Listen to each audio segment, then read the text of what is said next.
All right. Hello and happy Monday, everybody. It's Memorial Day, May 26th, 2025, just a little bit past noon here in sunny Illinois. It's sunny today. Before we get started and bring on our guest, I just want to remind everybody that one of the best ways to support this show is by going to colememo.com/Patreon. It's just $3 a month to become a member, and members get access to my content before it releases to the public.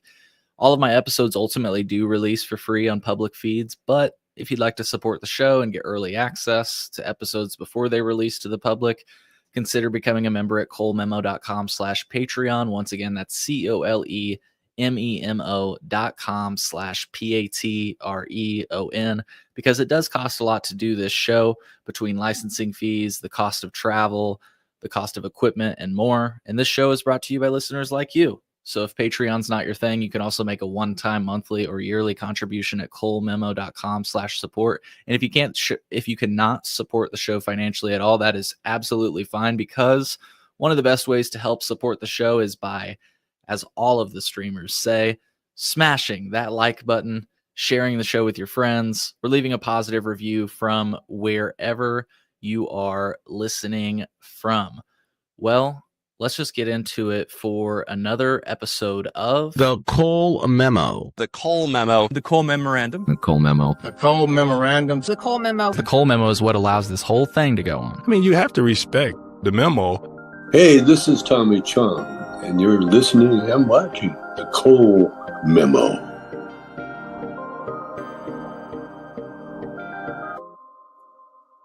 And before we bring up our guest, actually, just a quick message for our home growers. This is from a little company in Illinois. Here you go. Here in the Midwest, growing amazing food isn't just a hobby, it's who we are. And that's why we created Envy Plant Foods. Whether you're working on a farm or starting a backyard garden, growing hot peppers for sandwiches, or cool lettuce for a chopped salad, Envy has the perfect plant food for you. Blended in Illinois since 1962. Support the Cole Memo and save. Get 10% off fertilizer for your wheat garden at envyplantfoods.com with code CHILL10. Plus, an additional 10% of your order will go to the Cole Memo to help fund the show. Again, that's envyplantfoods.com. Shout out to the folks at Envy Plant Foods. I think it's super cool that we've got somebody local from Illinois that's making newts for our plants. Well, Dusty, welcome back to the show, dude. How you doing? How are you, Cole? Pretty good.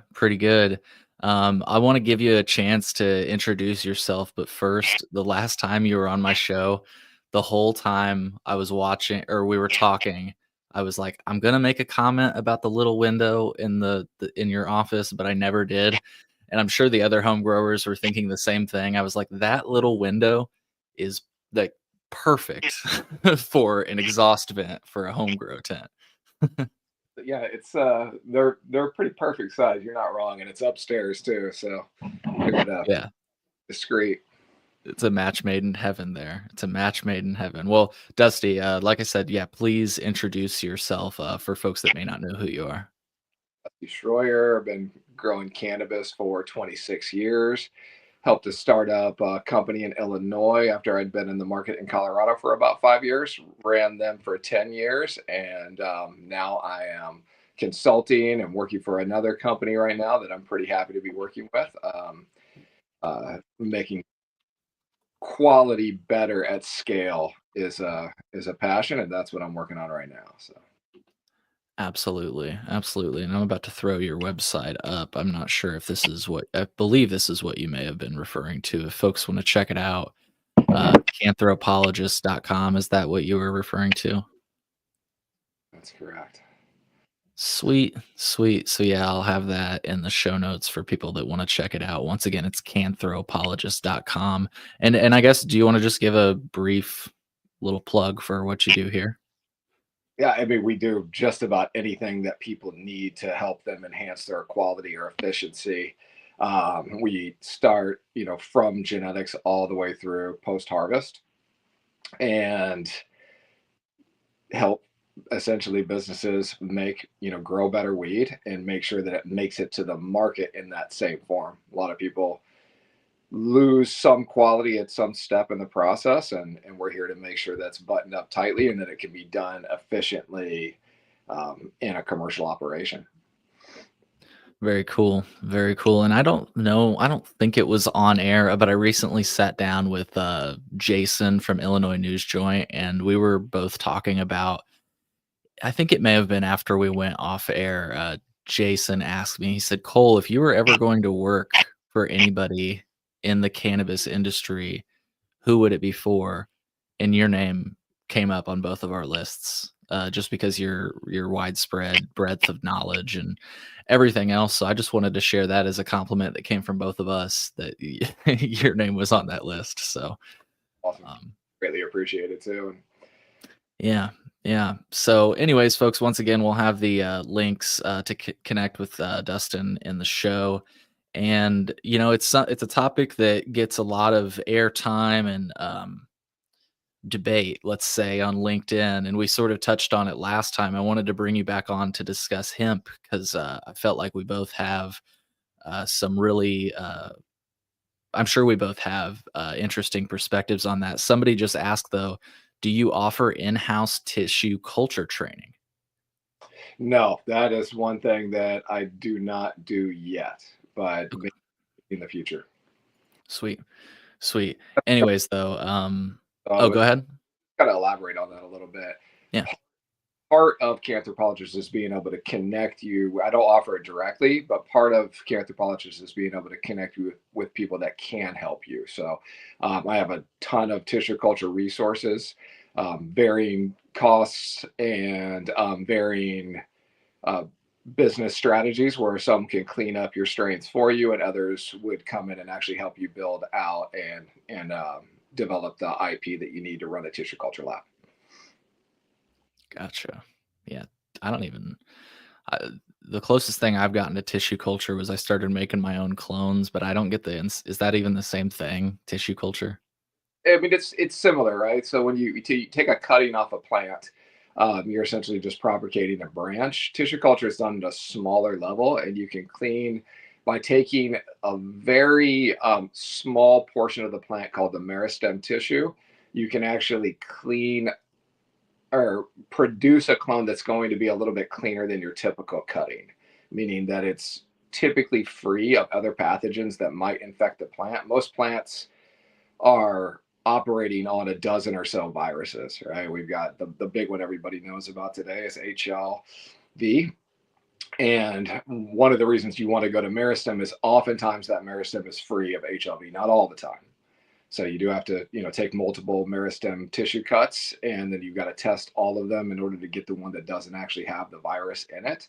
But you can clean up older genetics and have them perform at a higher level with tissue culture versus just kind of propagating the same cultivar with the same issues it might currently carry. So that's the benefit of going with tissue culture.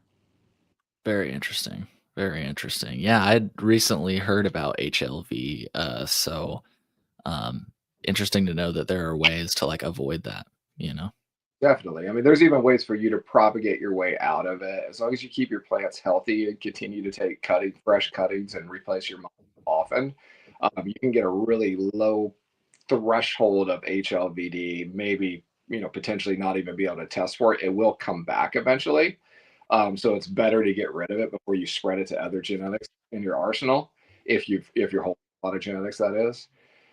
But it's definitely something that, with good plant care, good health, and good propagation techniques, you can move further and further away from without having the tissue culture. But that's still a kind of risky if you're operating in a more commercial environment. You really want to get as clean as you possibly can. Yeah.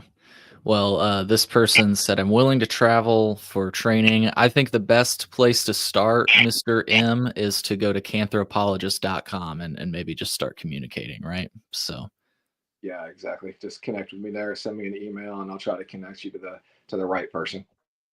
sweet. Sweet. Well, I don't, it's like hard to know where to start on this topic, but I feel like one thing that we can all agree on is that, when you think hemp, usually this is what people are thinking of. And this is from the video Hemp for Victory, produced by the federal government. And really what I'm trying to show here is usually when people are saying hemp, they're thinking of this like long, stocky, plant that is made for or used primarily for industrial purposes, making parachute, making clothing, hempcrete, you name it. Like, would you agree just to start off? Like, this is usually what people are thinking of when they're saying hemp. 100%. Low cannabinoid makes the hemp plant easy to process for textiles, to your point. Typically, it was bred to be lower in resin production, so that would make it easier to actually work with the plant with the fiber itself. Yeah. And I guess just to extend that point, oh, and somebody went to just exactly what I was saying. I figure you're knowledgeable enough on this. There's like different types of cannabis. There's like type 1, type 2. Are you versed enough to like walk us through the different types? Yeah, I mean, I can. Let me just refer to my notes so I get it 100% right. For sure. And while you do that, I'm going to open up my door because my cat is scratching at it.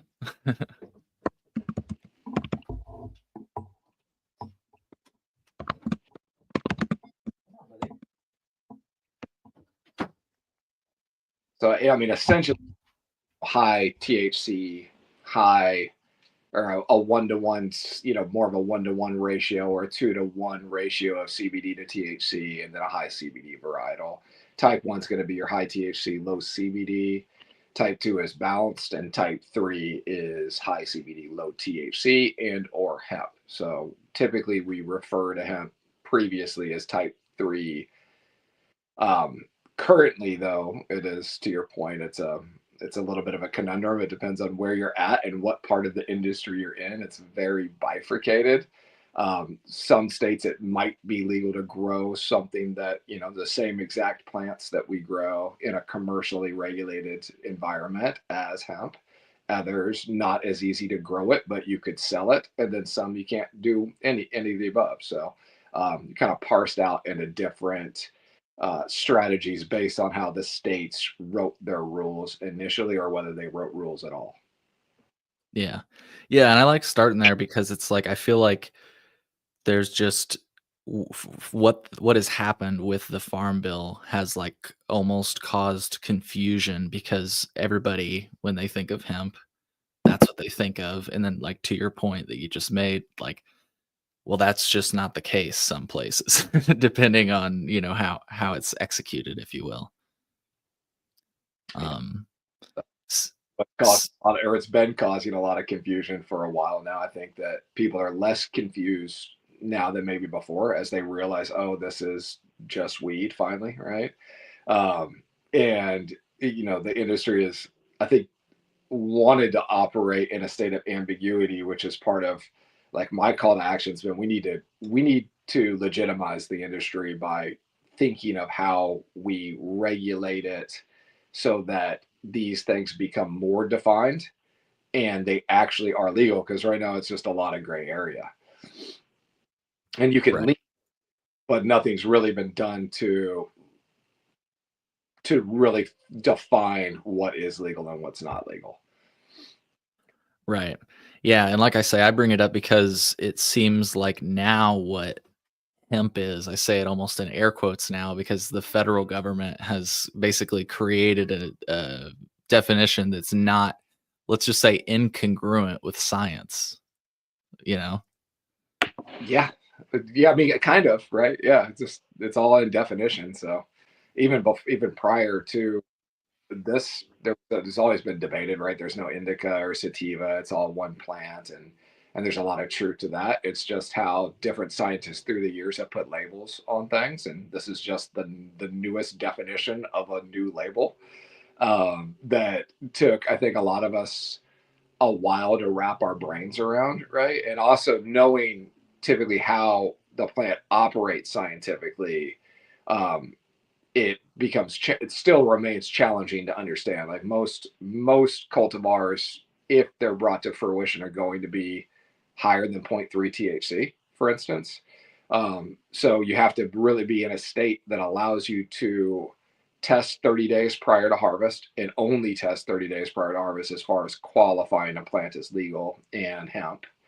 and that state does not test for total THC and or doesn't include a decarboxylated THCA into the final formula. It's, you know, it just really, most of the, I think a lot of the hemp right now is coming from states that don't do that, but it's still, if you actually want to find a legal traceable path, you need to be in a state that only makes you test for pre-decarboxylated THC 30 days prior to harvest. Because if you're really taking a plant to fruition or really growing it for quality and taking it all the way through the end, what I've seen historically, and I've probably studied, 10,000 different COAs, and I don't think I've ever had one come back on a plant that was taken to term that's below zero point 0.3 total THC. And that's been a huge concern of mine for a while, is that, there's this product being sold, but as soon as you go out the door with it, if someone were to pull you over and arrest you and you don't have a chain of custody to prove that it's hemp, you're going to get arrested like it's cannabis. So a lot of the onus ends up coming back to the customer themselves, needing to be very careful with the product once you leave a store where you buy it legally, if you will. And then making sure that you don't keep things like a roach in your car is imperative, because as soon as you light it on fire, more decarboxylation is going to occur. It's going to potentiate the cannabis that's inside of the joint, and that is 100% going to test or pop for marijuana. So unless it's legal to smoke hemp in your state, and this is what we're pushing for because we want consumers to be protected, then there is definitely risk of having a product that you can maybe legally buy in a store. Yeah. Yeah. And I think I was just about to say, I was about to try and further illustrate what you just said. And by saying, like, it's crazy how you can legally buy a product, but then just it sitting on a shelf or even, let's say, in the back of your car on a sunny day could change the legal status of that product.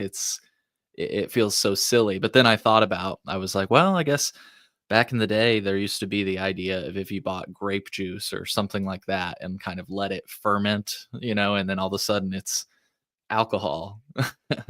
I think that's the closest analogy I can think of. That's a pretty good analogy. Yeah, I think that's actually a great analogy. You could turn anything to alcohol just by throwing some sugar in it, or if it already has sugar in it, and allowing it to ferment. So that is a really good analogy. It's not instant, right? Like just lighting it on fire, but it can definitely be done, and you could turn it into a product, probably a process that may be pseudo legal depending on the state you're in to begin with. And so yeah, that's a nice one, Cole. I like that. Yeah. Yeah. Well, and like I say, I just feel like it highlights the absurdity of sort of the policy that we have here where, you know, like you say, depending on the state you're in, you might be able to do that 30 days before harvest. You might be able to make a product that is compliant, but depending on how long the product sits on the shelf or whatever, all of a sudden it's changed. Or to give a better example, I remember back in the day, I don't mean to say a better example, but sort of a different example. I remember not too long ago, like within the last 5 to 10 years, if you asked a licensed cultivator, hey, where did you acquire your genetics? The popular answer was immaculate conception, right?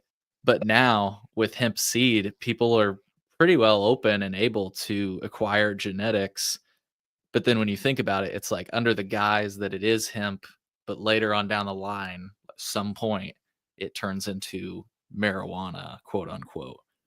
Um, just Potentially kind of, total THC state, right? I mean, it can turn, with it may already be. So we got to be, super careful. But yeah, typically it would require a little bit of flowering to take place. Just, first couple trichomes that form though, and you're going to be likely over zero point 0.3 total if you're decarboxylating. So turns that way pretty quick. I think that it's nice that states have turned a blind eye for immaculate conception. It's also nice to be able to source genetics. You're finding that most people have better genetics now since that loophole became available, which is great. There's nothing that that I think is probably the most analogous to the alcohol analogy because you actually have to grow a plant for quite some time before you're going to get usable product from it. Just like fermenting the grape juice is going to take 30 days to turn into a decent wine, or not, maybe a decent wine. So it's a pretty good analogy. Yeah, and like you've said a few times, there are some states, including Illinois, who have recently turned into what's called a total THC state, meaning that if you're cultivating hemp, they will perform. I think it's essentially the decarb formula. And the first place I ever learned that, by the way, was when I was making brownies. It's like trying to figure out how to, get it at the right temperature or whatever. Um, but like you say, states like Illinois, if you're cultivating hemp, they've recently introduced a rule where your hemp is subject to the total THC rule, which they basically run it through a decarb formula and say this is actually the level of THC that this crop has. Which is technically the USDA rule. So the federal law actually says that you have to test for total THC 30 days prior to harvest to prove that it's hemp. That's what proves it hemp. Then it can go hot. But then the question becomes, can you sell it if it's hot? And it looks like the letter of the law in writing is absolutely not, right? If it's over 0.3, regardless of a temp, you can't sell it, but you can't sell the flower or whatever portion of it is over 0.3 THC. You could still use the stalk for fiber. You could still sell the seed.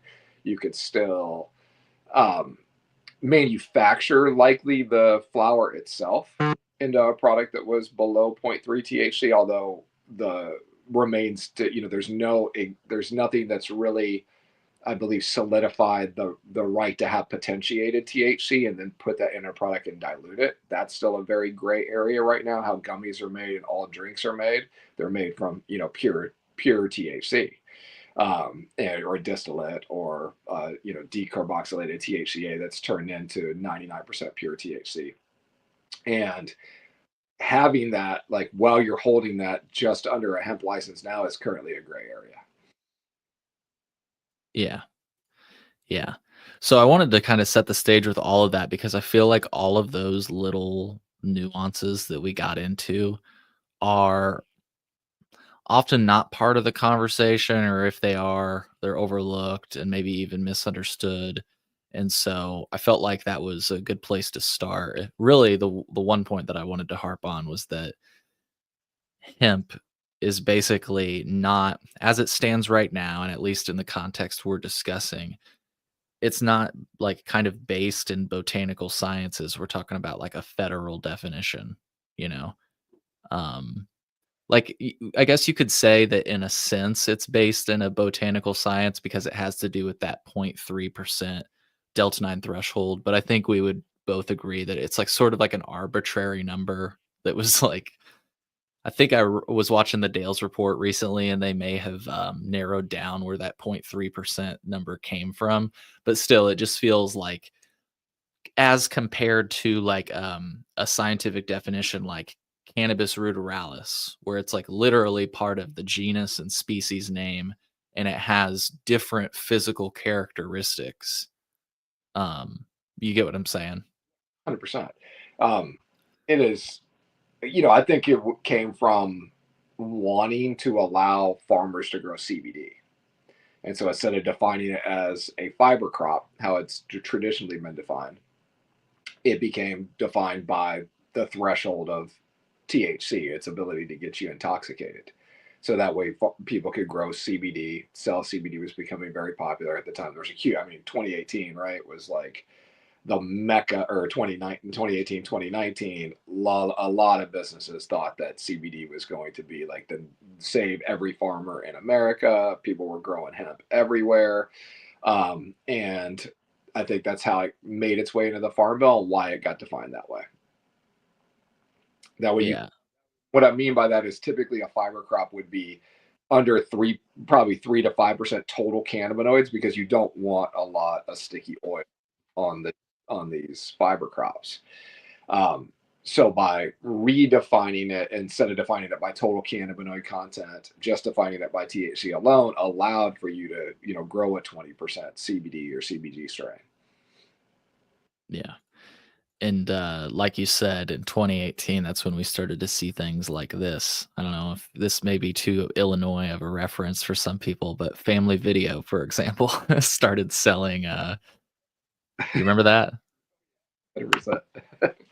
Yeah, everybody was selling hemp. It was you saw it everywhere, and it's or CBD, I should say, under the guise of hemp. But uh, yeah, Fortunately, just and good. for it ended up being about what the demand for your average nutraceutical is, vitamin C or something along those lines, maybe not even as high.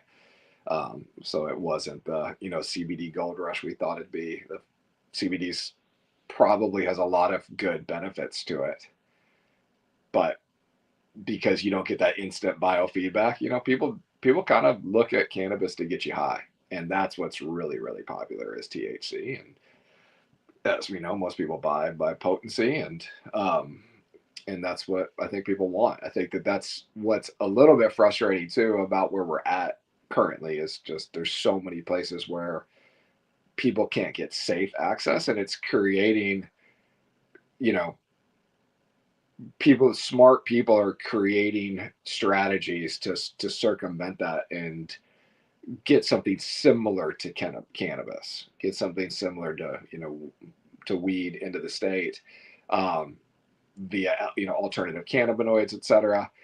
That might do the same and might currently be considered at least gray area legal, if not completely legal. Yeah. Yeah, and I wanna pitch it over to you to just kind of get your thoughts on the current state of things, but just in case people don't know what you might have been referring to, I always use this graphic, by comic artist Box Brown, and this is even kind of setting aside some of those alternative cannabinoids, which I think will probably be a big conversation piece today because it's something that I've personally identified as let's call it an area for concern. But some people, like you say, have kind of extrapolated the Farm Bill language to basically mean this that if you just have 0.3% THC by weight of any product, and in this product, it's the gummy. So, for graphically, maybe for people that have troubles like kind of visualizing what we're talking about, it's the idea that you've got a gummy here but maybe just 0.3% of that total gummy is THC, while the rest of it is gelatin, sugar, cornstarch, maybe even some CBD. The people have been extrapolating this language to mean that even if this gummy has 20 milligrams of THC, so long as it's only 0.3% of the total weight of the product, people have been basically calling this hemp in the States and selling it openly in gas stations, online, wherever else. And so just wanted to give some background on that. But yeah, I'm just curious, like, what is your take sort of on this subject and what we've seen with regard to that? Oh, my take is that it's wonderful that people can access. I get phone calls constantly. How do I get cannabis? Right, like from relatives or from friends that live in states that don't have it. I've got a relative that wants to try cannabis for pain or some other reason, and now it's nice to just be able to point them to a good what I would say, always go to a CGMP manufacturer, a manufacturer that farmers follows pharmaceutical grade GMP practices. So I steer them towards a hemp company that's doing that, and then they can order something directly to their house, and that's beautiful. I think that there is the reason why I point them to CGMP manufacturers is because if you're not doing that, then you're not regulated. So what's really in the product? CGMP is kind of self-regulating by adopting those standards, and it's going to be probably as clean, or at times there are certain manufacturers out there that are so good it could even be cleaner than some of the cannabis that you can find in certain state regulated markets. So it's a really good option. Having said that, 99% of what's on the market isn't CGMP right now, and so you need to be careful. And a lot of the products may not have in them exactly what they say they have in them. And if they're not formulated correctly, if they don't have below that zero point 0.3 THC, the product's now illegal. You could get in trouble for having it.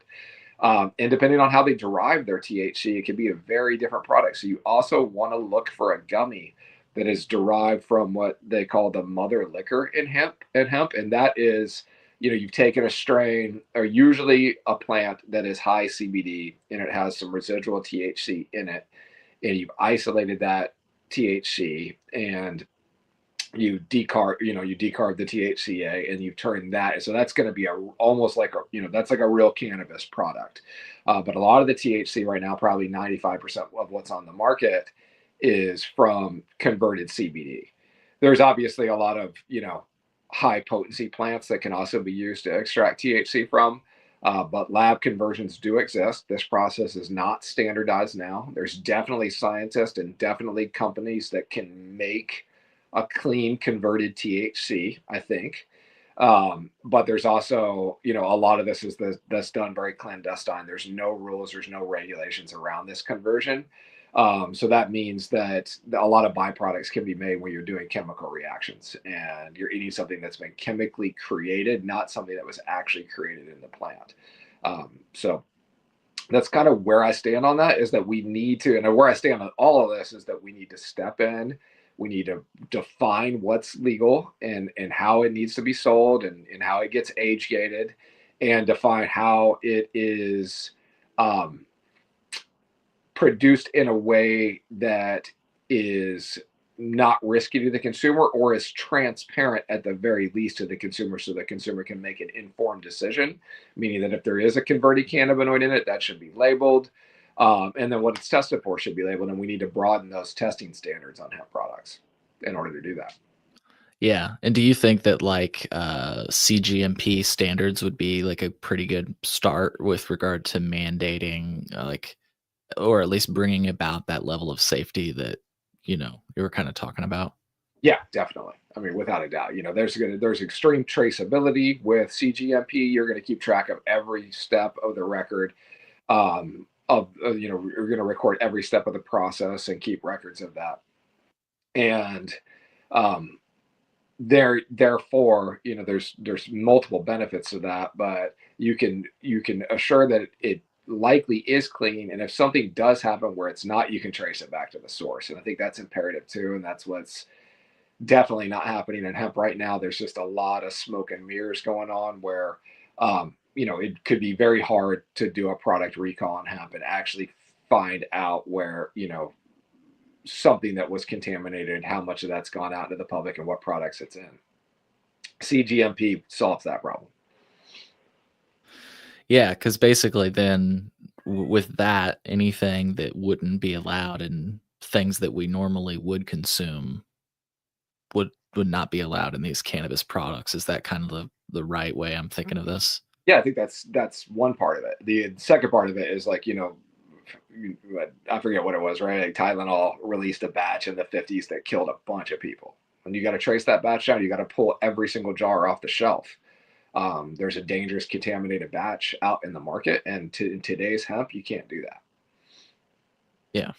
Yeah.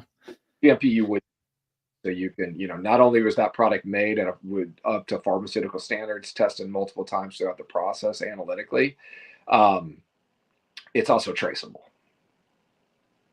Right.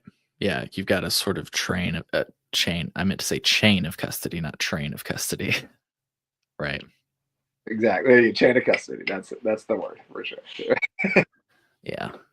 Yeah, and so I think that's a good start. And that's actually something that I laid out in a policy paper that I had sent to you, that I've discussed with a few different regulators, including one that used to regulate you. They wish to remain unnamed, so I'll honor their request for anonymity. But even regulators from Illinois have reached out to me and said, Cole, I think this is a good start on how we should address this hemp issue, as they say. And so if folks want to check out the full policy paper that I'm referring to, I'm sure we'll make reference to it throughout this conversation, but it's on colememo.com, and it's headlined "The Future of Cannabis and Hemp Policy, Taking the Best and Leaving the Rest." And that's kind of how I view this issue, is that the thing that I keep in my head is that phrase, taking the best and leaving the rest, because there have been some really cool things that have come out of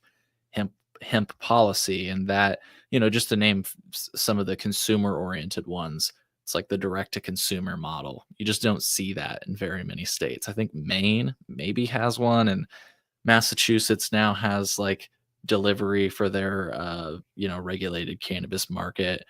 Um, but you just and I guess, sorry, I should say there are a few other states. Michigan, I think maybe even California has delivery.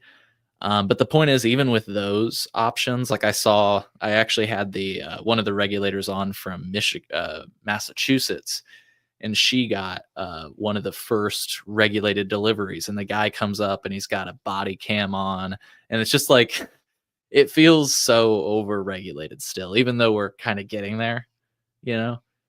There's no real direct to consumer because of and there is a lot of legal direct to consumer. There's a lot of state, even Arkansas has legal direct to consumer, but nobody really delivers. Florida, right, requires two delivery drivers, two security guards to go and deliver every package. And I think, in when cannabis, typically you would want it to be delivered more like pizza, right? You want it quick when you want to place an order, you want it kind of like within an hour, within 2 hours, and it could be days before you have something delivered. And which is, similar to being able to use the regular mail to get things delivered. And I think that that's what's so cool about hemp is it's true direct to consumer. No, it's not. It's, yes, you can order it through Uber Eats. You can buy it at the movie theater. That's another cool thing about hemp, right? Having a cocktail that's non-alcohol at a movie theater that serves those types of things, or a bar, whatever it is. But it's, you know really direct to consumer is, if you can do it with pharmaceuticals, you can do it with alcohol. Not being able to do it with cannabis, using the mail, so you decrease the cost, of the retail storefront, and you can just ship direct to consumers. And that's really what people want, right? People want reduced prices on cannabis, they want higher quality, they want a level of competition that gives them choice. And hemp, I think the industry is screaming for that. People want to participate in the industry, and hemp has sort of started to open those doors so it feels really attractive. And what we need to do moving forward is figure out a way to keep that around.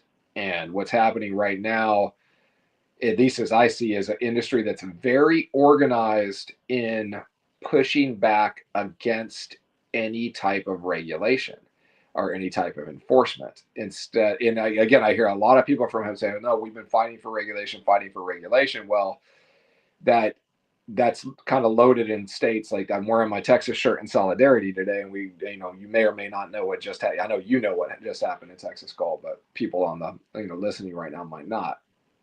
But Texas just banned everything, all THC, right? No 0.3 threshold anymore. They did a huge backlash on the industry, and there's good and bad to it, right? Like the good to it is that by doing that, they kept a lot of people out of jail.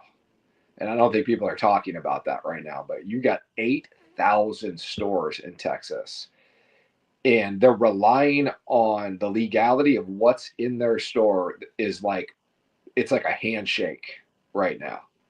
Yeah, this is real. It's whatever I told you, this is what it is, right? So, and so they're relying on a handshake with people from out of state that they don't even know to stock their shelves. Well, every single store could contain a felony today. And instead of, I've heard a lot of people say, no, they just need to enforce in Texas. Well, there's some big issues with enforcement. Who pays for that? Right. So now and we got to think about this there's a huge stigma on cannabis in every state that legalizes it. It's gone away a little bit because of national legalization. So there's a little bit less of a stigma. A lot more people want it to be legal, but there's still, a very conservative trench in the US that doesn't want it to be legal.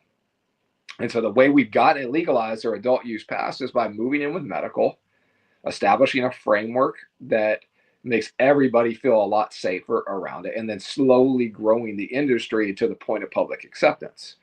But Texas was just like a night and day free for all switch to massive legalization with very few rules involved, and zero enforcement because where does the money come from, right? How do you go in and regulate 8,000 stores with zero money in the budget to do so, right? So where's the capital come from? I don't think you can tax the people that don't want it to be legal. They're not going to be happy about that, raising taxes to go. So where the money typically comes from is through licensing fees. So if there's not a license that's paid, then the industry is essentially unregulated at this point, or so low in regulation that it feels completely unregulated. Um, and I think that that's where they ended up. And I think there was huge backlash because of that. And it's absolutely sucks because, you know, there was legal access. It was semi-legal once you got into your car, and now there's no legal access. But what did people really have legal access to? That's...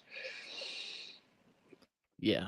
Yeah. That was an interesting thing to play out because I almost looked at, I think you hit the nail on the head when you said, there was always this transition from, like a highly regulated medical option over to an adult use over the counter option or as close to that, as we've gotten so far. Um, to your point, I watched some of the testimony in that Texas hearing. Oh, it looks like Brian from Texas says everyone needs to call the governor's office and tell him to veto SB3. Be interesting to see if that happens, and maybe we'll get back to SB3 in a second since you brought it up. But um, one of the things that stood out to me was that most of the comments were almost agnostic of hemp itself and were more of a comment about the idea of adult use cannabis in Texas. 100%. Yeah. And it's been like, let's fight for what the people really want, right? There's still a lot of products that are unavailable through hemp as well. Not, I mean, semi a lot, right? Like, but we'd much rather have like, pure clean concentrates than have THCP and, all these, people really just want pure THC cannabis. Um, and that's what I'm a huge advocate for, is getting that done in a way that solves the kind of uproar that brought in hemp to begin with. And that's it. Everybody wants to participate. Everybody wants to have an opportunity. People do want to see an equitable industry. They don't want to see it handed off to big companies where their only chance to participate is going to work for someone else. A lot of people like that option, but a lot of people also would like the option of starting up their own business, having a small grow, right? Selling that direct to consumer. That's at least my dream, is to be able to, eliminate a lot of costs that are associated with it and go direct to consumer with really high quality flower and carve out a niche there. And I'd love to do it in Texas specifically. It's what I really would love to do. Think that that's what I've been trying to like look into, right? Is like, how do we really create an industry that solves all of the problems with the current industry? And I think we have enough hindsight to do that. And unfortunately, there's been, powerful lobbies growing everywhere, and powerful lobbies don't support that vision, right? Powerful lobbies don't support equity, no matter what we think. They support big business. Hemp is an industrial business in the long run. It's way more industrial than the current cannabis market, although are industrial players in cannabis. There's some, pretty big operators in Florida. There's pretty big operators in a few states, right? You've just got a ginormous amount of canopy that you're pushing into the market, and you're constantly just trying to grow and push weed out the door, in spite of the quality. And that's not a very equitable market. So that is another one of, I hear that a lot in hemp, is like, this is the equitable approach to cannabis where everybody can play. But over time, it's going to get bought out. It's going to consolidate, and what we're going to have are, giant manufacturers doing the majority of the product creation in the space, and that a lot of the equity is going to be seen just on the retail store side. And those are going to be struggling businesses too. So much competition, and then competition from direct to consumer, competition from, box stores or whoever else is able to pick up and sell cannabis. Yeah. Yeah, and that's another thing that I've identified in that policy paper that I think could be, like you said, could make for, let's just say, not ideal outcomes. You know, you get big players like that coming in, and I don't think without protections for, first of all, corporate accountability, which is sort of like the idea of like big alcohol or big tobacco getting involved.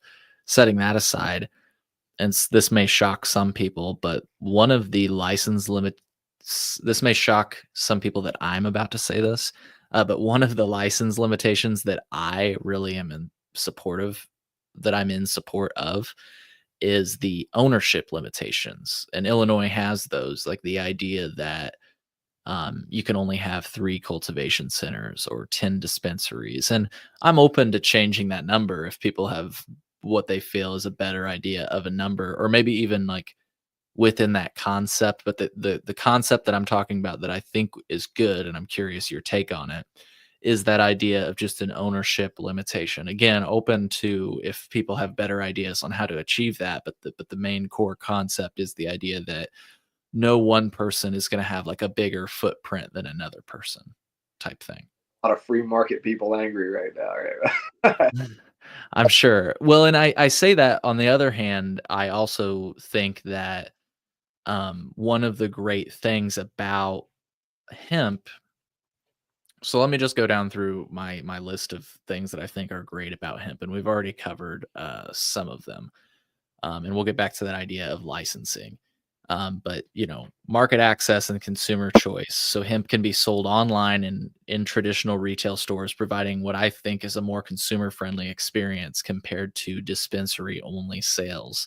I think dispensaries have a place, but limiting cannabis sales to dispensaries, I feel, is well, I think what we've seen with hemp being sold in, like, Total Wine and Benny's and stuff like that, is that you kinda get people that you might not have gotten in the past. I think its descheduled status, with it enabling interstate commerce is great, access to banking services, credit card processing, and other financial tools is great. Ability to avoid 280E and registered trademarks and copyrights.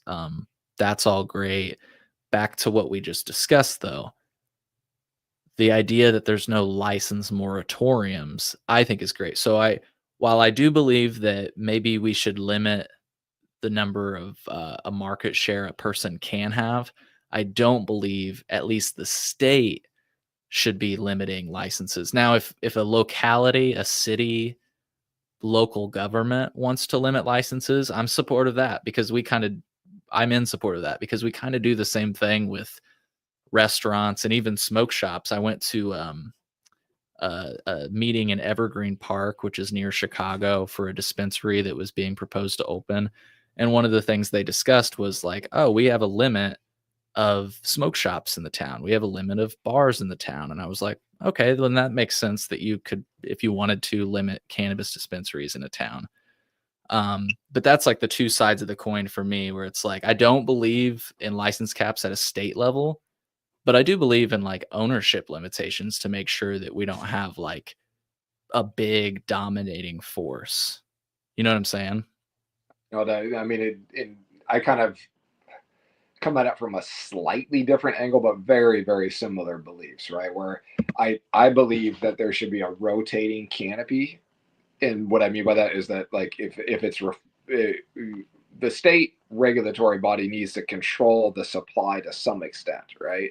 And this is especially important in new and emerging markets where people don't want to see cannabis diverted to people under 21, et cetera.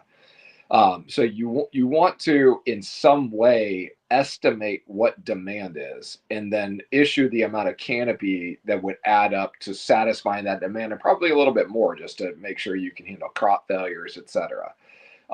And then that canopy should be distributed between a certain number of businesses early on, right? And it doesn't have to be, people don't have to take what they don't want to use. You want 5,000 square feet of canopy? Great. Apply for that. It's available. We'll give you that 5,000 square feet of canopy. Then you prove you can operate. You prove you can produce clean product. You prove you don't have to, frankly, I would say you prove you don't have to irradiate and microwave your product to make it to market, right? And if you can hit these standards, then you have an opportunity to expand your canopy and grow your business and take up more that becomes available. If you can't hit this standard, we take it away, right? Like you're not, I'm sorry.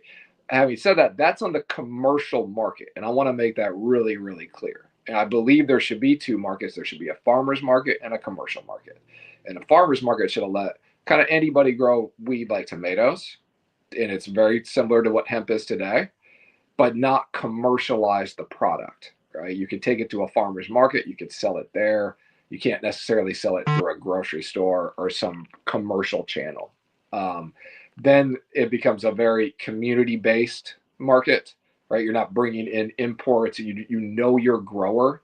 That's the supply chain connection right there. When it's direct, when you're taking it to a farm and it's you had to grow it to sell it, right? You can't sell it to a third party. You can't commercialize it. You can't really brand it, maybe like a little bit, but you're not removing the grower from the conversation in those small batch situations. So people can learn who's growing it. They can talk to them directly, and they can build trust around that. They can make sure that like how they're growing it is exactly how they want their cannabis grown. Like I want mine organic, so I'm talking to my grower. This is how he grows.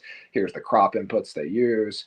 I love that small, intimate market and think it should be 100% available. Nobody should go to jail for weed, and everybody should be able to participate in the market some way.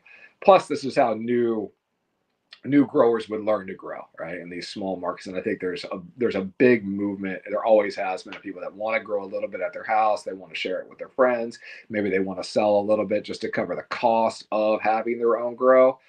Let them do it. But for commercialized products, those need to be regulated. People, once you put something in a jar and you put writing on it, people trust that. And so we need to make sure that it's honest, that what's in the jar is what is said is in the jar. And then we need to make sure that in some context that cannabis is regulated and equitable to prevent. And the reason I say this, and the reason my stance is less than free market for cannabis specifically, is because I believe that there are millions of people that want to participate in this market. And if we don't cap canopy, then it's going to get dominated by the wealthy, and other people won't be able to start businesses and won't be able to make new innovations and bring those to market. And frankly, that's how other industries survive, right? You have these giant industrial players in alcohol and in other CPG areas, consumer packaged goods areas. And the way they survive is by having small startups that create something great that they turn around and buy. And so those, that makes new wealth. It makes it gives people an opportunity to participate in the American dream. And we block that from cannabis, and it doesn't feel right. And then we block that through constrained licensing. So I'm saying don't constrain the licenses, constrain the canopy, issue the canopy on a rolling basis as more becomes available, as either people go out of business or are shut down because they cannot produce a clean product for the market, and then reissue that canopy to either someone new or to another business that has proven that they can do it above and beyond normal standards. Yeah. Yeah, that's an interesting idea that I know Illinois sort of has an instrument like that built into the craft canopy expansion, but I don't think it's as nuanced as kind of what you just laid out. What I'm thinking of is like there are a few conditions in which you can increase or decrease your canopy size, and it sort of takes into some of the factors you were talking about, which is like market need, et cetera, et cetera, you know? Exactly. I think that you start with 5,000 and you could earn your way up, and it's so that I wouldn't call that like crystal clear how you take those steps to get to 14,000 square feet. I think they let most people know if you want to just jump to 14,000 square feet from 5 and start that way, which is a pretty big grow operation. Yeah. Yeah. Yeah. So that's definitely an interesting concept that I have to think more about because I think I like what you're putting down with regard to that. Um, some of the other things that I think that again, kind of in the spirit of taking the best and leaving the rest, and we can talk about what I mean by the rest in a bit. You've kind of already touched on it, like THCP and some of the crazy maybe mechanisms in which they're using to create some of these products, but just some good things that I think have come from this policy, if you will call it that. It's the idea that consumers have no purchase or possession limits, which I think is Yep. awesome. Like I just bought like a couple of 24 packs of this. I don't know if you've heard this brand before, but they're Cantrip drinks, and they say they use well, they lab test, but they also say they use naturally extracted THC versus, like you say, some other people I've gotten the impression will like convert CBD to THC, which I don't completely understand that process, to be completely honest. But if I can avoid it at all, I will. And I'll just give a plug really quick. If people want to get some of those drinks, if you go to drinkcantrip.com/Cole memo, you get 15% off. And somebody just ordered for the first day using the link, and I got $13 back for in-store credit, which I will use to buy more of these drinks. So if you want to support my drinking addiction, I'll call it. I'm saying that comedically because, of course, I just use it kind of casually. You can do that. They've got all those different drinks. So drinkcantrip.com/Cole memo. But I think it's cool to like not have a purchase limit, not have a possession limit with regard to cannabis, because I remember one of my first experiences, and I may have said this last time I was with you on the show, but just in case people haven't heard it before, and in case I didn't say it with you, I remember the first time I went to Colorado and I got like a bunch of cash beforehand. And I was like really excited. I went to a dispensary and I was like, I want an ounce of that. I want some of those drinks. I want a chocolate bar. And they're like, whoa, whoa, whoa, you're already over your purchase limit. And I was like, what the hell are you talking about? Like, I brought in a lot of cash. Like, I had honestly never heard of the concept of a purchase limit or a possession limit. And so that's what started some of what, some of the things that I point out where I see it to be some of the shortcomings, I guess, of the way we've legalized cannabis. And so, a lot of those things that I just listed off, and I know I listed off a lot through the last 5 to 10 minutes, but those are some of the things that I see to be as some of the best things, from this hemp policy. Exactly. Uh, This is kind of what I mean by people are crying out because of all the issues that are happening in cannabis. And then the cannabis industry that forward the path to decrease the stigma is crying out saying, look, we have to follow all these rules. So this is kind of unfair competition. And I think that, there's a lot of truth to all that. Um, there are so many arbitrary rules that need to go away that just do nothing but drive up costs, including the way cannabis is taxed. You look at Illinois, there's a 7% excise tax. Most people don't even realize the cultivators are paying a tax before it even hits the store shelves. That's driving up costs. So they're paying that tax too, essentially. Then there's another tax on, all the taxes that people pay at the shelf. Then there's the lack of being able to buy as much as you want to in one trip. So you've got to go to the dispensary often if you want to shop there. So it becomes very inconvenient. And then there's this, most of the industries have been set up in states to avoid diversion. So there are so many inventory mechanisms that you have to follow, including plant tracking, et cetera, that don't really do any good for consumer safety. They really don't do any good for diversion. And they're just unnecessary steps that businesses have to follow that drive up cost. And they are very, very, the cost of compliance is very expensive in legal cannabis. And so hemp comes in and I don't know if it solves all those problems, but they just all evaporate because they're federally legal. You're now not paying 280E for everybody, listening in. 280E means that we pay taxes on things that are normally not considered profit in an industry. You pay taxes on everything. There is no write-offs in cannabis. So essentially all the revenue that comes in, you tax it as if there was no cost that went into creating that revenue. You can't write off your cost.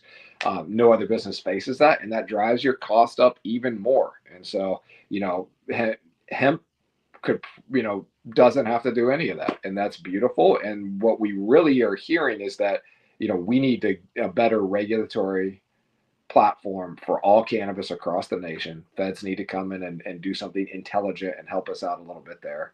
allow safe banking, get rid of 280E. That can be wiped out at the federal level instantly. And then the states have to say, hey, look, we got comfortable with hemp doing this, so why are we continuing to make cannabis jump through these hoops?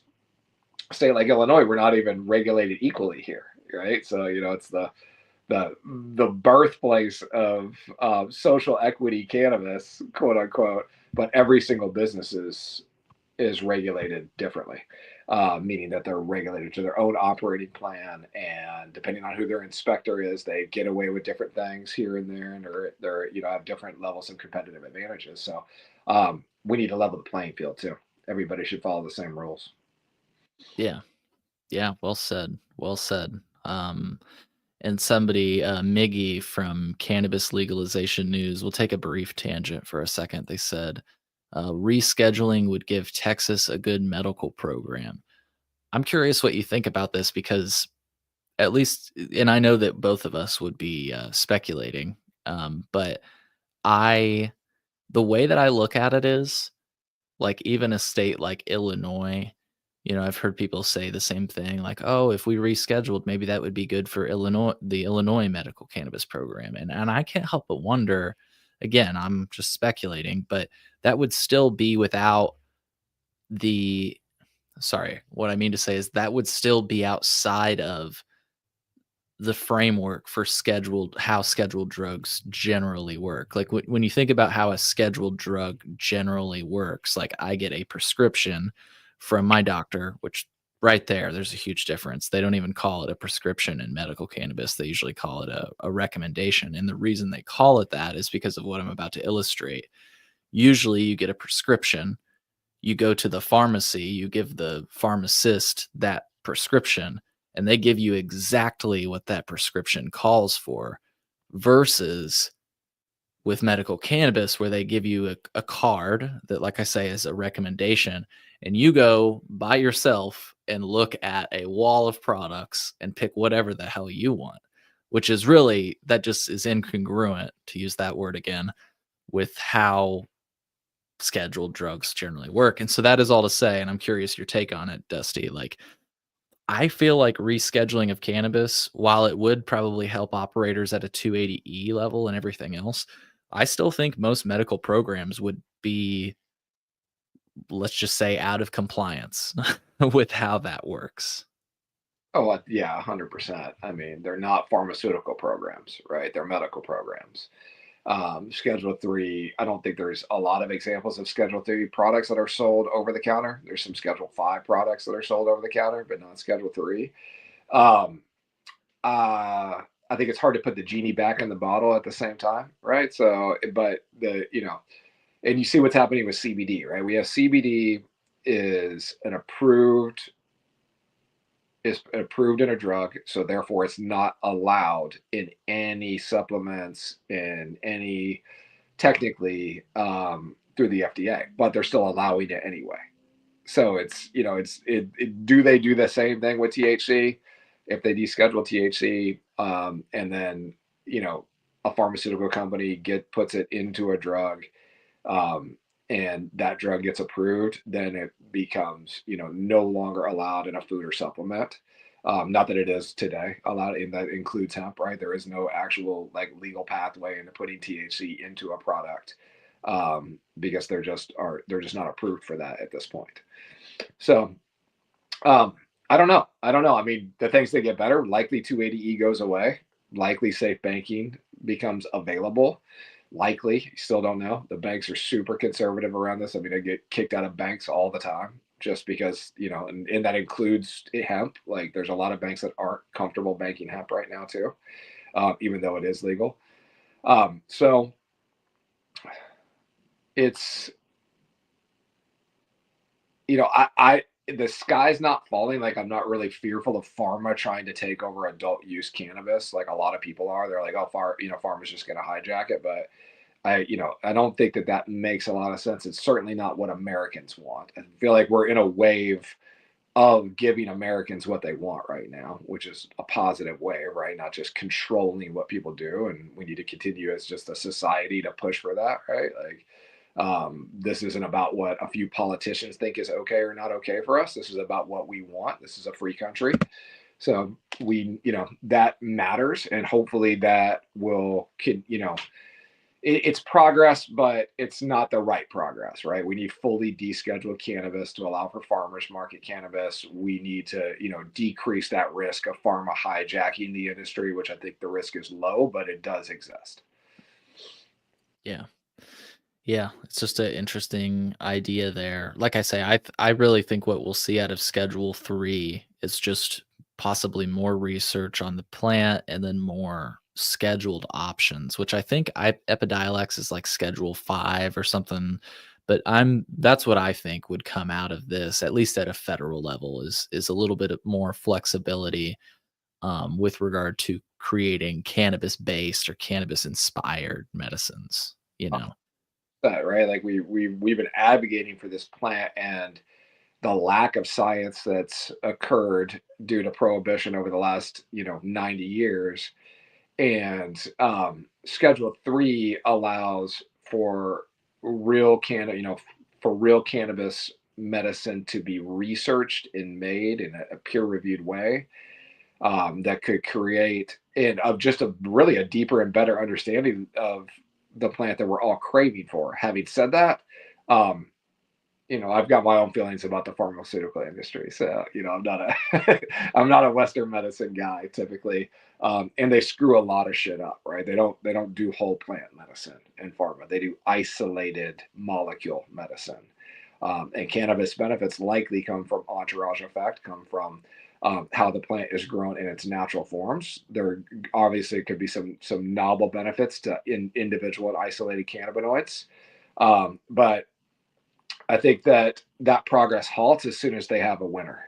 So as soon as they can make some money off of a product, as soon as they can prove some level of efficacy for a certain condition, that research will stop. They'll stop trying to put, THC with CBG and other cannabinoids in order to create different benefits from it. And we'll mainly see isolated medicine, and hopefully that won't take away from people's ability to, find RSO and buy RSO, or find, hope or grow it for themselves, etc. But I guess there's always that risk once something becomes profitable. Not, wanting to control access to it seems to also be kind of rooted in American history. So Yeah. Yeah. Well, and to switch us back to hemp for a moment, Penny Hart's comments and says, if cannabis is Schedule 3, coffee should be 2, alcohol should probably be Schedule 2, like cocaine, all a bunch of nonsense, deschedule it. And, when the federal government took comments for the rescheduling process, rather, uh, I think there were 42,000 comments submitted, which is the most they've ever had in history, if I remember correctly. And 69% of those comments were for descheduling the plant entirely, as opposed to what the suggestion was, which was rescheduling. And that's another big thing that I view as sort of what hemp has going for it, if you will. The fact that that it was removed from the Controlled Substances Act. And actually, I love to show this because this is what it might look like, I think, in the future if we did deschedule cannabis. This is from the Farm Bill, and it's in that policy paper that I shared at the beginning of the show. Make this a little bit bigger. It says, and if you look up the 2018 Farm Bill, by the way, folks, this is super interesting easy to find, because it's literally on the last page. This is literally the last thing in the 2018 Farm Bill. So if you pull it up, it's like a 1,000-page bill. You scroll all the way to the bottom, and this is what it is. This is conforming changes to the Controlled Substances Act, and they basically say the term marijuana does not include hemp, and THC is Schedule 1 as set forth in the Controlled Substances Act, except for THC in hemp, which I think is interesting. So I should say, obviously look different, because these are like writing out exceptions to what is not controlled and what is. But I think that if we were to ever deschedule cannabis, this is sort of what it would look like. It would say, we're making conforming changes to the Controlled Substances Act. And so again, that's just another thing that I think hemp has going for it, in the spirit of taking the best and leaving the rest. I think one of the best things, like I say, is that descheduling status, the idea that all of these little arbitrary shortcomings that I harp on all the time, like possession limits, purchase limits, not being able to get your cannabis delivered to you directly, so on and so forth, are all good things that should be almost like folded in to our current frameworks. Um, and again, I some of the things that we've kind of not touched on yet are the issues with hemp. Like, for example, the testing standards are just focused on Delta 9 THC. So I think that, expanding those testing standards to be full panel, kind of like testing is in most states, is necessary, at least for the commercialized market. Like you say, maybe the farmers market, a bit of a different story. But if we're talking like the commercial market with big players and commercialized techniques, if you will, I think that would be a good thing. Um, 100%. but I should say on the other side of that, because a lot of the online debate, around this topic is centered on testing integrity with hemp, right? And they'll say like, they'll almost talk about testing in the cannabis market or the quote unquote marijuana market as if it's like the silver bullet. And I think it's fair to say that we should improve testing integrity across all markets. And you're starting to see that with the institution of reference laboratories, state reference laboratories. I still don't think that's the end all be all, but I think it's sort of a recognition or an acknowledgement by these states that, THC inflation, lab shopping, quality inconsistencies, these are all sort of consistence across all state marijuana programs. So um, that's all to say that, again, I think that both markets could definitely benefit from a lot of improvement. But you still there, Dusty? Did I lose you?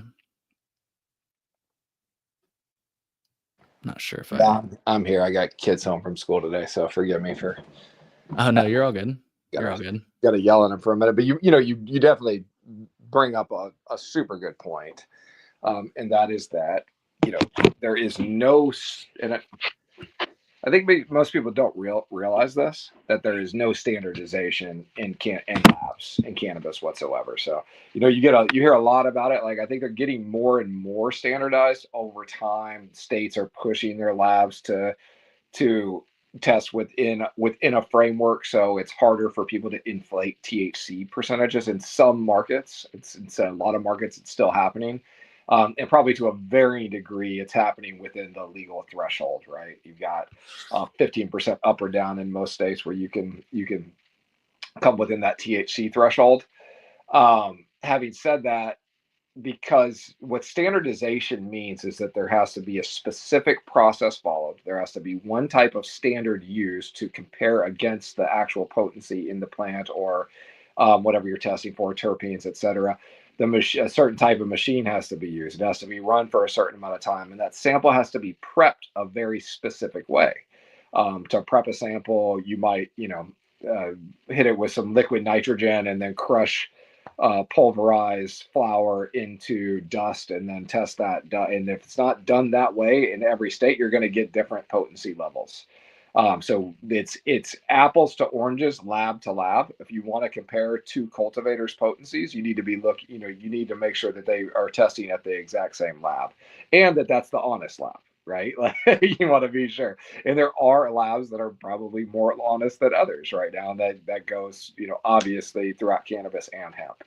Um, I think that a lot of that's been mitigated. I've watched testing standards tighten up a lot. You'll see a lot of consistencies in state markets now, between highest testing plants and lowest testing. But that standardization is currently occurring through ASTM, it's just a long process of developing what those need to look like and then rolling those out and then making sure that you're using a lab that's ASTM certified or that uses ASTM standards. What is ASTM? Sorry to cut you off for a second. Is ASTM? Yeah, I guess I could have Googled it too. My bad. I don't know exactly what it stands for. But I was on it for a while, but it was very, very boring going to every call and like chiming in when it matters because they're in the weeds on it. And it's ASTM is American Society for Testing in Materials. Okay. And Gotcha. for at this time that I know. You said did you say there's no ASTM for cannabis?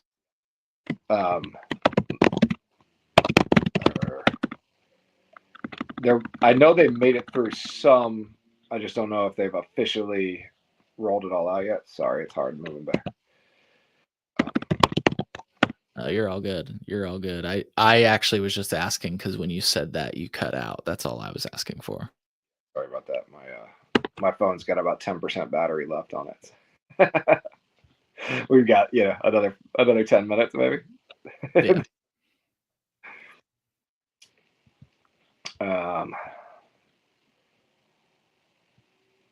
So they have published over 50 standards at this point.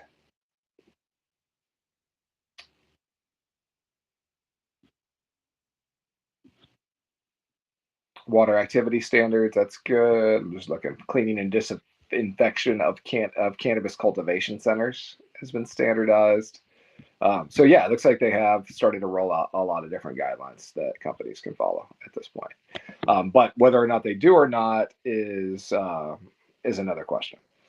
Yeah. Well, cool. I know you said your phone's about to die, so we'll try to knock this out real quick because I wanted to kind of touch on just two more things before we head out.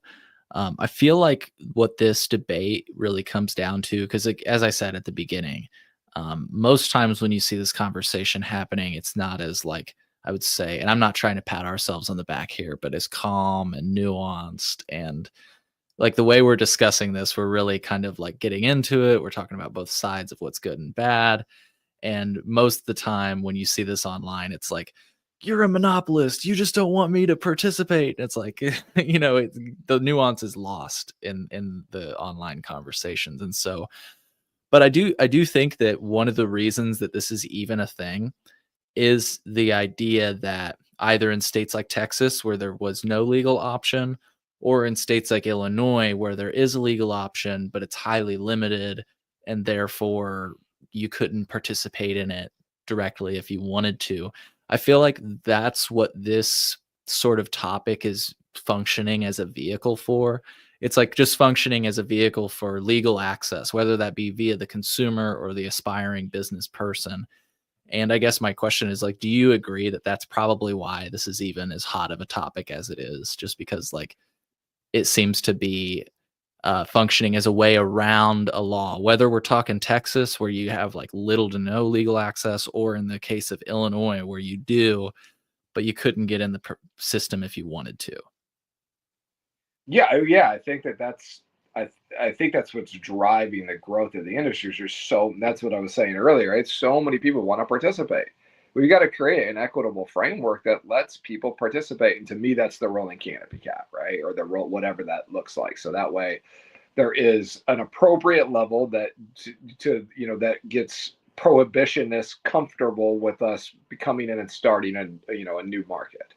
And also so that, frankly, like you can't, so that small businesses who want to create quality products can exist without being dominated by businesses that have way more money for marketing or huge investors coming in and just trying to take over the entire industry. We don't want to see that. This is a movement. This is a movement that was started in a grassroots way by growers, people that wanted to grow weed and sell it legally. And we don't want to see it overtaken, and that's the other reason for that rolling canopy cap.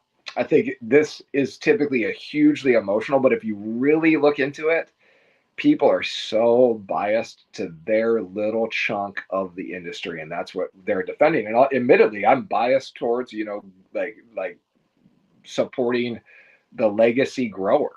But having said that, um, I think that when you look at what people's backgrounds are and what they're advocating for, and it's typically they're fighting for what would give them the most competitive advantage or keep them legal, and that's what they care about the most. And that's at least what I've seen online.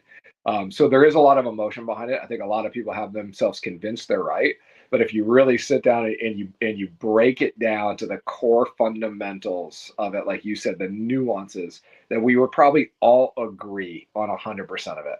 And I think when you see people getting really emotional about it, it's because those core fundamentals might jeopardize their current investment. Yeah. Yeah. Well said. And I guess my last question here, before we let you go and before your phone dies, I know we've seen a lot of brands like Curaleaf within the last week says they kind of reiterated their stance. We're going all hemp. We're opening up hemp dispensaries. You're going to have one in Chicago. You're going to have a flagship store in every major city in the state. I know we've seen like GTI and brands like Wana, which is like, I would say Wana is probably one of the most well-known brands. People that don't even use cannabis see Wana and they're like, oh, is that the gummy company? You got, go ahead. Curaleaf owns Wana. Oh, really? Gotcha. All these big MSO monopolists, right? That are anti-hemp. We're never really anti-hemp, right? They were protecting their own turf, so they started by protecting their own turf. And I'm not saying that it's right. There are certain businesses that do take a monopoly approach and they leverage the government to give themselves a competitive advantage. That's not the best way to do business, and it's certainly not a free market, right? So that's why I want those canopy caps again to prevent that from happening. But I'm not sure what you were going to get to with your question on. Oh, I was just gonna say, like, I was just naming off a few brands, but you've got all these different brands, and you've got all these different opinions, and it's like, I just can't help but wonder, and curious what your take on this is. Like, no matter what side of this is on, I feel like you said, if everybody just sat down and actually had a conversation like we've done today, we'd realize we're mostly all on the same side. But I can't help but wonder, okay, it's like, let's say we ban hemp, like what seems to be happening in Texas. Why wouldn't you still, as an operator in Teacup, or like if we ban in Illinois, why wouldn't you still, as an operator in Illinois, try to take some of the best things from hemp, like 280? You wouldn't have to pay 280E on your edibles anymore, basically, because they would all meet that definition. And that's kind of where I wonder, where it's like, it seems like it's all about banning it. And I've never heard discussion in the legal marijuana industry about taking some of those best things from the hemp policy and putting it under the umbrella. And I think the closest thing we've seen to that, before I pitch that over to you, is like Minnesota, where Minnesota said, okay, we're codifying the farm bill. You can do your drinks. And then from what I understand, those people that make drinks, since they are making a federally, by saying quotes, federally legal product, they don't have to worry about 280E and stuff. And I guess what I'm asking is, like, why don't you think we see that? And, setting aside the ban, why don't we see people in these markets trying to take some of those best things that frankly they complain about all the time and adopt it into their framework? I guess I guess I'd more so see them doing that, right? Like I think that I think it depends on the market, right? You're in Truly wants to come to Texas, so they're gonna launch a product, right? They want to compete probably outside of their own dispensaries in Florida, so they're gonna launch those hemp products. And I think that I think that you've seen active, highly regulated cannabis players just watch it really closely to look for precedent before they enter the market. It's not that they're against it; it's that they're not sure what's going to happen. It's very, very risky. It's a total gray area right now. It could be shut down tomorrow. just with a one little tweak to the farm bill, it's gone, right? So how much infrastructure do you want to build? How much money do you want to invest in this just for to get the rug pulled out from under you? And so I think that that was the hesitancy of some people coming into the hemp market. And most of us, right, and it's usually the legacy people that are the most conservative around it that are operating in the legal space, because we don't, why would we trust the people that, to to allow us to just grow weed without a bunch of hurdles to jump over, because we've been jumping. I mean, I've been in the regulated cannabis market for 16 years now, or I guess 15 years, since Colorado was the first state to regulate in 2010. And it's been nothing but a new hurdle to jump over every 2 weeks to every month, right? It's like, okay, well, you think you're finally clear, you think you're finally, paid all the stuff, you have paid all your dues, and you're going to be in the black, and all of a sudden they just find something else to come in, a new regulation to tweak or change that makes you have to do something differently. And so it's just really hard, I think, to trust that path for people that operate in the legal market. And I think you're starting to see more confidence gained. And I think that confidence is good for the hemp industry at large, because once we combine efforts, we're going to see some things stick around. And I think if you want to look into the future, look at the products that these companies are rolling out, right? They're rolling out drinks. That's the first place Trulieve went, the first place GTI went. I think Curaleaf went drinks and gummies at the same time, right? And these are products that nobody wants to buy in the dispensary, and that people who wouldn't typically want weed bad enough to go to a dispensary can now access, and that's a huge benefit to everybody, right? So low dose gummies and drinks collect dust on the dispensary shelf, because there's alternatives, there's better products, and there's when you're a cannabis consumer, the drink is probably the last thing you look to spend your money on. You could just drink whatever you want to drink and eat a gummy and probably get a better price on it and a better buzz. But when you start to put these things in competition with other intoxicating drinks, they do much better. Minnesota's 20% hemp drinks in every liquor store, right? So clearly there's huge demand outside of the dispensary for these products. And I think that that's why you see them dipping their toes in there, because it makes the most sense for their particular business. And it probably is a lot like what the future might look like if we can get hemp regulated sooner than later, before you see more backlash like Texas. And to Brian's point, definitely call the governor and tell him to veto SB3. Let's be done with this now. There's not a better alternative in Texas. Unfortunately, Teacup's probably not the better alternative. It's way too restricted. They've got 30 days to do something about Teacup, and expand it more, issue more licenses. There's already should be at least 10 more companies approved to come in and operate. But without a true expansion of conditions and form factors, there's no point in more licenses, right? I mean, you want a little bit of competition there and better access. But truthfully, you're just, in Texas, you have a bunch of people paying way more money than they're likely making to own the license in Texas and to service people there. It's almost a volunteer effort when, if you're not, probably the one company in Texas that actually makes a profit, if they even do. So, and then they're still, have to pay it all out to 280E. Yeah. Well, I want to have you put it in a bottle before we close. What do you think is the answer to this issue? We mentioned the crop caps, which I think every state could benefit from. But do you think there's sort of like, I've got an approach in mind, and I'd happy to be able to elaborate on that. But what do you think would be the solution, if you will, to this hemp thing? Well, I think the solution's one plant, one set of rules. We know it's one plant now. I like the Ron Wise, Ron Wyden. Ron Wyden, yeah, legislation that he was proposing. I thought that was really, really solid. I think that that's a huge first step into actually regulating cannabis at a federal level. It was intended for hemp, but it didn't read like hemp to me. It read like all cannabis.